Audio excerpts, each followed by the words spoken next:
C. Wright Mills theory of power elite. C. Wright Mills, one of the most influential sociologists of the 20th century, introduced a groundbreaking concept known as the power elite. This theory offers a sharp critique of how power operates in modern society and gives us a glimpse into the forces that shape our lives, often without us even realizing it. To understand this, let us dive into his ideas in a way that is easy to grasp, without too much academic jargon. The power elite, according to Mills, is a small group of people who hold a disproportionate amount of power and influence over society. These individuals are not just politicians or wealthy business leaders. They come from three main areas that Mills calls the Big Three: the government, the corporate world, and the military. These three sectors, he argued, are deeply intertwined, and the people who dominate them work together to maintain their control over society. Imagine this: there is a small group of individuals at the very top of society who know each other, share similar interests, and make decisions that affect everyone else. These individuals often come from similar backgrounds, attend the same elite schools, and belong to the same social circles. This shared environment creates a network where their interests align, and they use their positions to reinforce their power. In Mill's view, the power elite does not necessarily act with evil intent or as part of a conspiracy. Instead, they maintain their dominance simply because the system is set up in their favor. They make decisions that benefit their group, and since they control major institutions, their actions ripple through society, often shaping public policies, the economy, and even culture. Take the corporate sector, for example.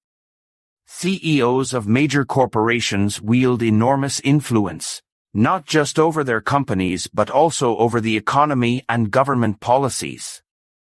They might fund political campaigns, lobby for laws that benefit their industries, or even shift public opinion through advertising and media ownership. Meanwhile, the government, filled with politicians who are often supported by these corporate leaders, enacts policies that align with the interests of the business world. Then there is the military, which Mills saw as another crucial part of the power elite. The military does not operate in isolation. It has deep connections with government officials and private corporations, especially those in industries like weapons manufacturing. Decisions about war, defense spending, or international relations are often influenced by a mix of political, corporate, and military interests, not just by the needs of the general public. Mills argued that the power elite does not truly represent the majority of the population. Instead, they focus on maintaining their own power and privilege. This creates a huge gap between the elite and the average person, leading to what Mills called a mass society.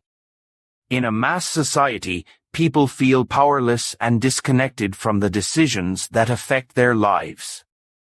They become passive, more likely to accept what is handed to them rather than actively participating in shaping their society. Think about the media, for example. Mills believed that the media often plays a role in supporting the power elite by shaping public opinion in their favor. Instead of challenging the status quo, much of the media focuses on entertainment or sensationalism, keeping people distracted from the real issues. By controlling the flow of information, the power elite ensures that their actions go largely unquestioned. What is particularly striking about Mills' theory is how relevant it feels even today. Whether it is the influence of billionaires on politics, the revolving door between government and big corporations, or the military's role in international affairs, the power elite remains a powerful lens through which we can analyze the world around us. But Mills did not just present this theory to make people feel hopeless. He believed that understanding how power works is the first step toward challenging it. If people become aware of the structures that keep the power elite in control, they can begin to demand change. For Mills, the solution lies in active participation and critical thinking. He called for intellectuals, journalists, and everyday citizens to ask tough questions, hold the powerful accountable, and push for a more democratic and equitable society. The power elite is not an easy concept to digest because it challenges many of the ideals we hold about democracy and fairness. But it is an essential idea for understanding how society operates.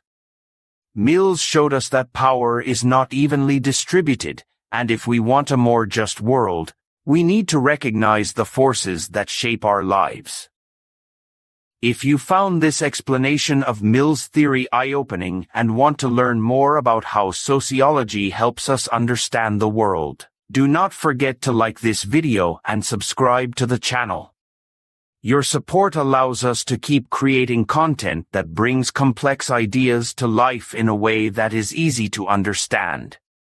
Thank you for watching, and see you in the next video.